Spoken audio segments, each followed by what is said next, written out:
কাজে এলো না মমতার মিথ্যাচার, সংখ্যালঘুদের খেপিয়েও হলো না শেষ রক্ষা। জেলায় জেলায় শুরু ওয়াকফ সম্পত্তি নথিভুক্তি, এমনকি মালদায় শুরু ওয়াকফ সম্পত্তি নথিভুক্তকরণের কাজ। সম্পত্তির খতিয়ান সরকারি পোর্টালে তোলার কাজও শুরু। কাজের তদারকির জন্য নিয়োগ বিএলএফ, এমনকি প্রতিটি ব্লকে নিয়োগ বিএলএফ।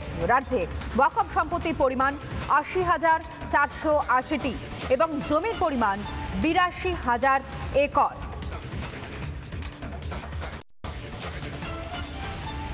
মাজিদুর রহমান শেখ হাজি ওয়াকফ স্টেট মালদহের সম্পাদক, তিনি কি বলছেন শুনুন।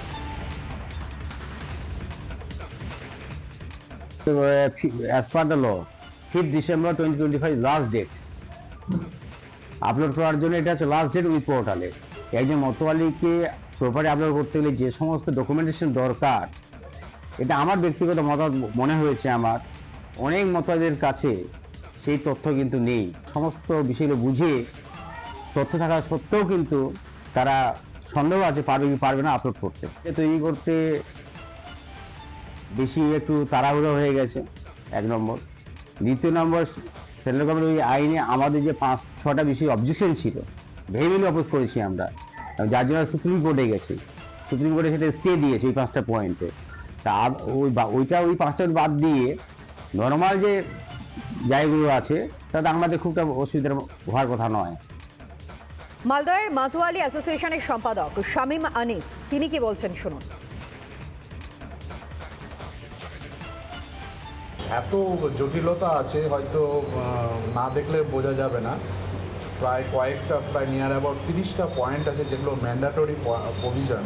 সেই সমস্ত ম্যান্ডেটরি প্রভিশনসগুলোকে ফিল আপ করে পোর্টালে ঢোকা, পোর্টালে সমস্ত ফিল আপ করা, এটা খুবই কষ্টকর এবং এত অসুবিধাজনক যে অত সহজ ব্যাপার এটা নেই। এখানে অনেক পয়েন্ট আছে যেগুলো হচ্ছে যে কিছু সম্পত্তি যদি বেদখল হয়ে থাকে তাহলে কে দখল করছে, কত পরিমাণে দখল করছে, কোন প্লটে কোন অংশটা গেছে, সব কিছু লজ করতে হবে। ওই আইনটা যেটা সেন্ট্রাল গভর্নমেন্ট পাস করলেন সেটাকে স্টেট গভর্নমেন্টে ওটাকে কার্যকারিতা করতেই হবে। মমতা ব্যানার্জির সদিচ্ছা থাকুক চেয়ে না থাকুক। জেলায় জেলায় ওয়াকফ সম্পত্তি নথিভুক্তের কাজ শুরু হয়ে গিয়েছে। মালদহে শুরু ওয়াকফ সম্পত্তি নথিভুক্তকরণের কাজ এবং সম্পত্তির খতিয়ান সরকারি পোর্টালে তোলার কাজও শুরু। কাজের তদারকির জন্য নিয়োগ করা হয়েছে বিএলএফ। প্রতিটি ব্লকে নিয়োগ করা হয় তাদের। রাজ্যে ওয়াকফ সম্পত্তির পরিমাণ 80,480টি এবং জমির পরিমাণ 82,000 একর। সুতরাং কাজে যে মমতা বন্দ্যোপাধ্যায়ের মিথ্যাচার এলো না তা কিন্তু স্পষ্ট হয়ে গেল। আর এরই সঙ্গে আরও বেশ কিছু বক্তব্য আপনাদের সামনে তুলে ধরবো। মালদা জেলা তৃণমূলের সভাপতি শুভময় বসু, তিনি কি বলছেন শুনুন। সবই মোহাম্মদ বিন তুগলকের মতন যে আচরণ বিজেপি, সেই আচরণ করেই এই ওয়াকফ বিল পাস হয়েছে। রাজ্যগুলোকে প্রেশার করা হচ্ছে যে এটাকে আপডেটেড করো, তো রাজ্য সরকার সেটা করছে। যে তাড়াহুড়ো করে যে আইনটা আনা হয়েছে, এতে ওয়াকফের উদ্দেশ্য এবং মুসলিম সমাজ, বিশেষ করে যাদের উন্নতির জন্য এই ওয়াকফ ছিল, এই আইন আনার ফলে তারা কিন্তু বিপদে পড়বে। অন্যদিকে বিজেপির তরফ থেকে কি জানানো হচ্ছে, বিজেপি নেতা অজয় গাঙ্গুলি কি বলছেন শুনুন। প্রথমে সংখ্যালঘুদেরকে খেপানোর জন্য মুখ্যমন্ত্রী, আমি যতদিন থাকবো ততদিন ওয়াকফ আইন পশ্চিমবঙ্গে চলবে না, এসব নানা রকম বলেছিল। কিছু সংখ্যালঘু মানুষ বিব্রত হয়ে নানা রকম অসামাজিক কাজকর্ম, পোড়ানো, ভাঙচুর এসব করেছিল। এইবার সংখ্যালঘু এবং মুসলমানরা বুঝতে পেরেছে মমতা ব্যানার্জি যেটা মুখে বলেন তার বিপরীত কাজ করেন।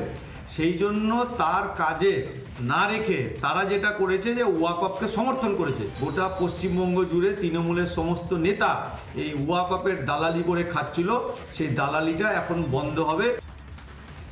বন্দ্যোপাধ্যায়ের কথার সঙ্গে কাজের কোনো মিল নেই। বিজেপির তরফ থেকে স্পষ্টত এই অভিযোগ করা হলো এবং বিজেপির তরফ থেকে এটাও বলা হলো যে মূলত এই মমতা বন্দ্যোপাধ্যায় যা কিছুই বলে থাকেন তার সঙ্গে যে কোনো কিছুরই মিল থাকে না, তা আমাদের রাজ্যের সংখ্যালঘু ভাই বোনেরা তারাও বুঝতে পেরে গিয়েছেন।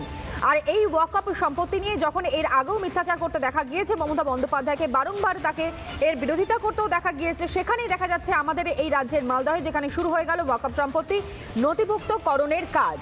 আর এই ঘটনার প্রেক্ষিতে আপনাদের সামনে বক্তব্য তুলে ধরি নওশাদ সিদ্দিকী, আইএসএফের বিধায়ক, এবং হুমায়ুন কবির, তৃণমূল কংগ্রেসের বিক্ষুব্ধ বিধায়ক। হুমায়ুন কবিরের বক্তব্য শুনুন।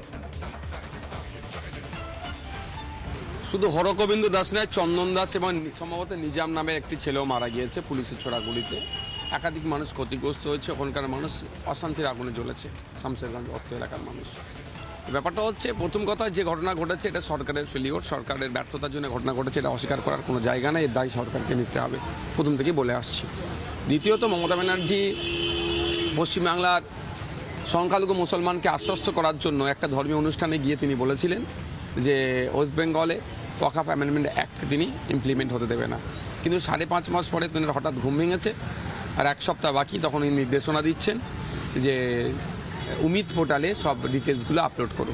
যদি ডিটেলস উমিদ পোর্টালে আপলোড করারই এনাদেরই আগে থেকে পরিকল্পনা থেকে থাকে, তাহলে এত শর্ট টাইমে কেন করলো প্রশ্ন। দ্বিতীয় কথা হচ্ছে, তাহলে কেন বললেন, তিনি বলেছিলেন যে আপনার ওয়েস্ট বেঙ্গলে ওয়াকফ আইনকে লাগু হতে দেব না। এই যে দ্বিচারিতা, বারবার সংখ্যালঘু সমাজের সাথে দ্বিচারিতা করেছেন রাজ্য সরকার তথা তৃণমূল কংগ্রেস। আপনারা জানেন ওবিসি লিস্ট, নতুন লিস্ট যে পাবলিশ করেছে, ওখানেও সংখ্যালঘু মুসলিম সম্প্রদায়ের সাথে দ্বিচারিতা করেছে। তাই বারবার সংখ্যালঘু মুসলিম সমাজের সাথে দ্বিচারিতা করছে, এর জবাব তো আমাদেরকে দিতে হবে। যখন অ্যামেন্ডমেন্ট হলো তখন মুসলিমরা কিছুটা হলেও হতভম্ব বা আতঙ্কিত হয়েছিল যে তাদের হয়তো বাপদাদার কবর আছে, সেইটা হয়তো কেড়ে নিতে পারে বা কোনোভাবে তাদের হাতছাড়া হতে পারে। তখন আমাদের রাজ্যের মুখ্যমন্ত্রী বলেছিলেন যে ওয়াকফ আইন আমরা অ্যামেন্ডমেন্ট যেটা হয়েছে আমরা মানছি না।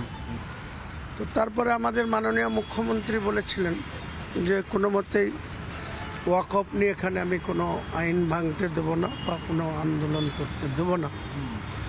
যারা আন্দোলন করার দরকার হবে তারা দিল্লিতে গিয়ে করবে। আজকে তিনি কেন দিল্লি বাদ দিয়ে এখানে সেই আইনকে মান্যতা দিলেন সেটা উনিই ভালো বলতে পারবেন। মুসলমানদের যে ওয়াকফ সম্পত্তি যারা যারা যেখানে সেটা ভোগ করে বা দখলে রেখেছে, সেই জায়গাটায় যদি কখনো কেউ আঘাত করে বা কেউ সেটাকে দখলে নিতে চায় বা তাদেরকে সেই জায়গা থেকে হটাতে চায়, তখন তারা গর্জে উঠবে, তারা তখন সেটাকে রুখবে। আর এই মুহূর্তের অন্যতম বড় নানা ধরনের কন্টেন্ট দেখার জন্য লাইক করুন, শেয়ার করুন আমাদের ফেসবুক পেজ, সাবস্ক্রাইব করুন আমাদের ইউটিউব চ্যানেল। পাশাপাশি অন্যান্য ব্রেকিং নিউজের জন্য অবশ্যই চোখ রাখুন রিপাবলিক বাংলায়।